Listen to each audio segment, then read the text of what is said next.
important topic, that is post-transcriptional modification. In this lecture, we will discuss this post-transcriptional modification in the following manners. So this is the outline about our topics: introduction, meaning, definition, location, and what is the need of post-transcriptional modification and how the post-transcriptional modification occur. So let's get start from the introduction. So the first step, that is introduction. As we know that this is the structure of typical chromosome. Now the chromosome contain double-stranded DNA. This is the structure of DNA. One stand from 5' to 3' and the other is 3' to 5'. Now in the protein synthesis, the first step, that is the transcription. So what is transcription? Actually the formation of RNA from the DNA. This is called as transcription. It is always from 5' to 3'.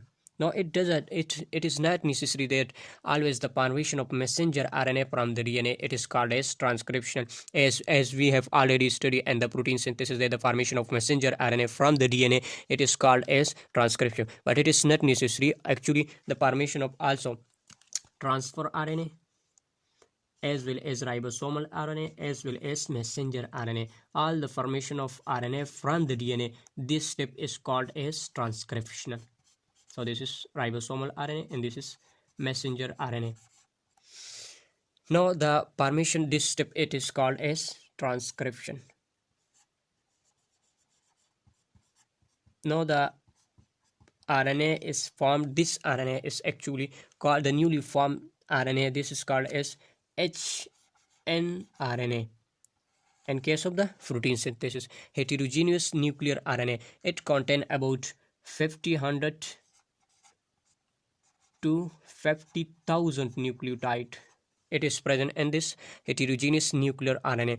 Now what's happened? This heterogeneous nuclear RNA, it will perform some modification occur in this heterogeneous nuclear RNA, and mature RNA is formed at the result of certain modification. So this is the mature RNA from 5 to 3' after the certain modification. This messenger RNA is now we call as mature messenger RNA in case of protein synthesis.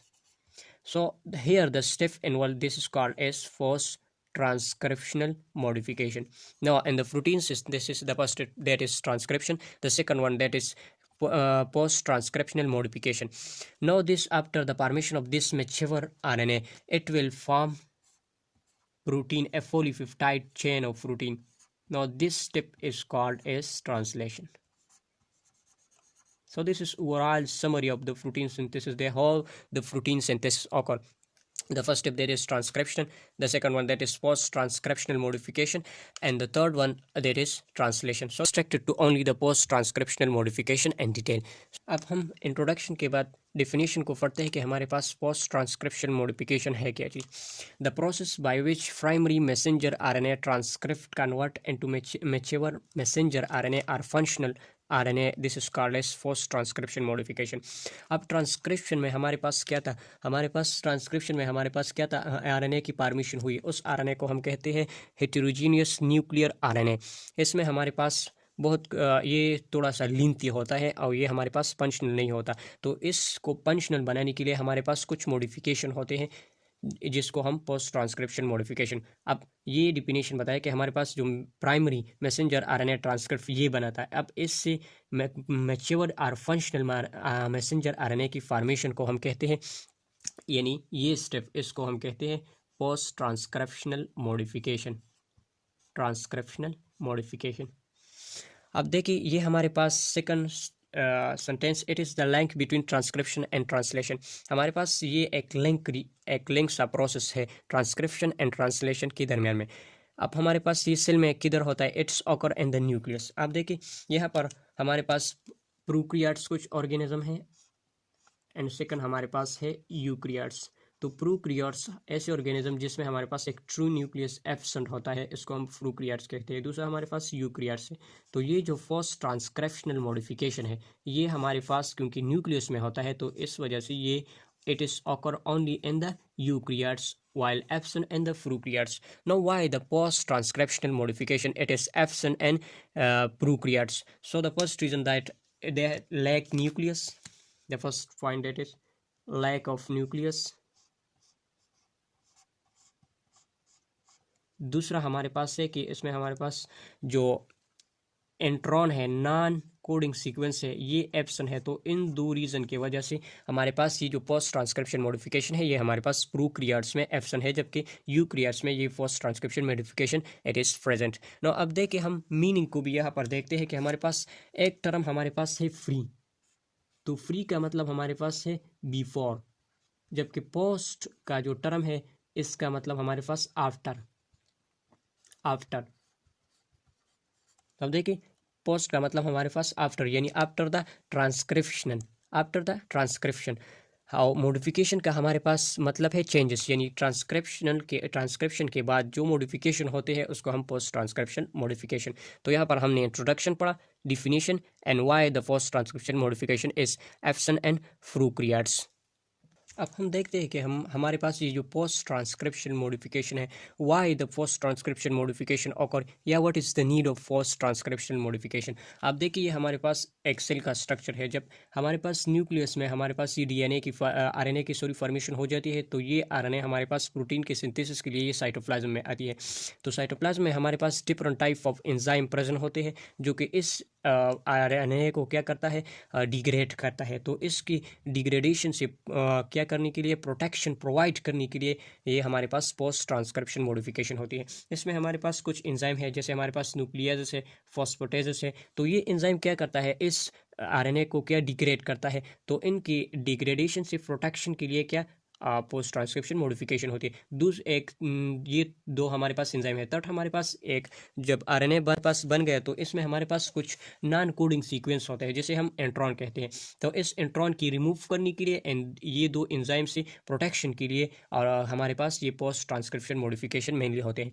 अब ये post transcription modification के हमने definition भी पढ़ा, अब ये क्यों होता है तो इसके ये रीज़न हमने बताए। अब ये किस तरह से ये पोस्ट ट्रांसक्रिप्शन मॉडिफिकेशन होता है, तो नेक्स्ट हमारे पास how post transcription modification occur.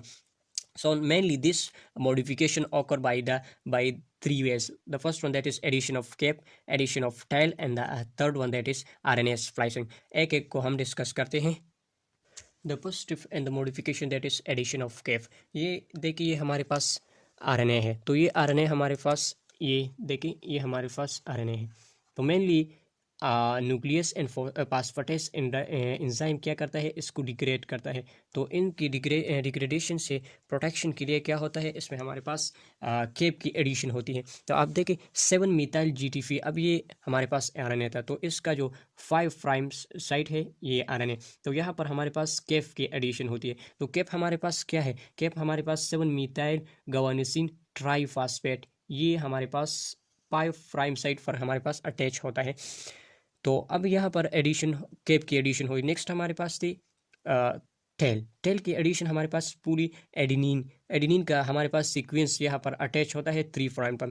तो क्वेश्चन अराइज होता है कि हमारे पास ये टेल, ये पूरी एडिनिन का जो सीक्वेंस है ये 3 प्राइम पर क्यों अटैच होता है, ये 5 प्राइम पर क्यों अटैच नहीं होता, या ये केप जो है 7 मिथाइल गवानिसिन ट्राईफॉस्फेट ये 3 प्राइम पर अटैच क्यों नहीं होता। तो मेनली यहाँ पर कुछ एंजाइम न्यूक्लियस में प्रेजेंट होते हैं।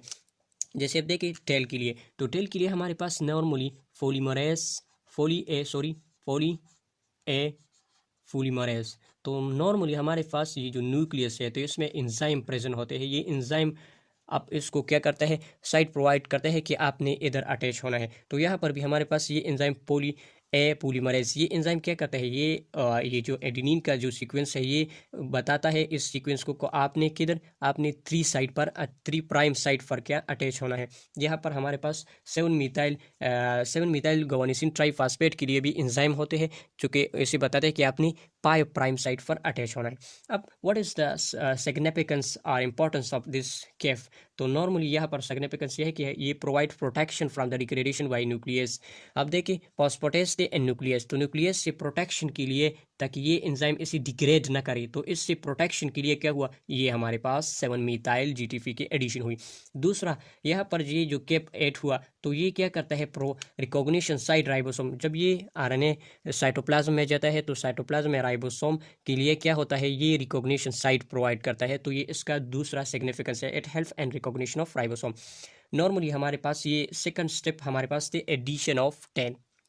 तो पॉली एडिनिन का जो सीक्वेंस है वो हमारे पास 3' साइट पर अटैच होता है। तो आप देखिए नॉर्मली हमने ये पर थर्ड हमारे पास स्टेप है RNA splicing. The last step in the modification, that is RNA splicing. Now what is RNA splicing? So first of all, the removal of intron from the primary messenger RNA is called RNA splicing. Now what is intron in the second term? That is, this is the structure of heterogeneous nuclear RNA. So it contains two type of sequence. One is called as exon and the other is intron. This is exon and the next one, this line show the intron. Now what is exon? Exon is actually the coding sequence of the messenger RNA. This is called as exon, while the non-coding sequence of the RNA, this is called as intron. Intron is non-coding. It does not involve in any protein synthesis, so it must be removed. By the removal of this intron, here the RNA splicing occur. Now what is the how this intron can be removed? So actually this is the overall structure of RNA. Now here the some small nuclear RNA enzyme is responsible for the removal of this intron. This enzyme is called as spliceosome. Spliceosome, it is an enzyme responsible for the removal of this non-coding sequence.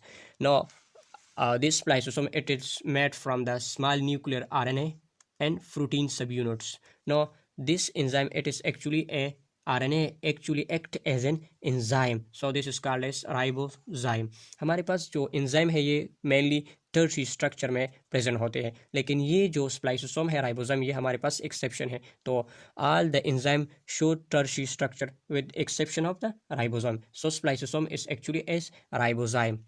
Now this intron, it will the spliceosome, it will come here and remove this non-coding sequence. So after the removal of this intron, this exon is mainly left after the removal. Now this is the structure of RNA, 5' and 3'. This side is 3'. Now here is space present after the removal of this intron. So now here another enzyme is responsible, that is RNA ligase.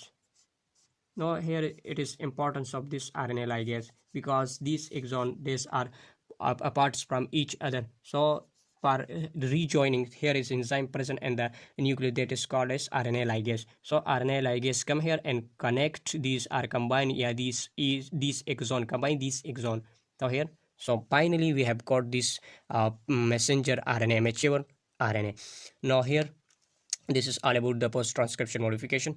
So against the degradation of the enzyme nucleases and phosphatases, addition of cap and tail occur, while the removal of this non-coding sequence RNA splicing occur. So this is all about the post transcriptional modification.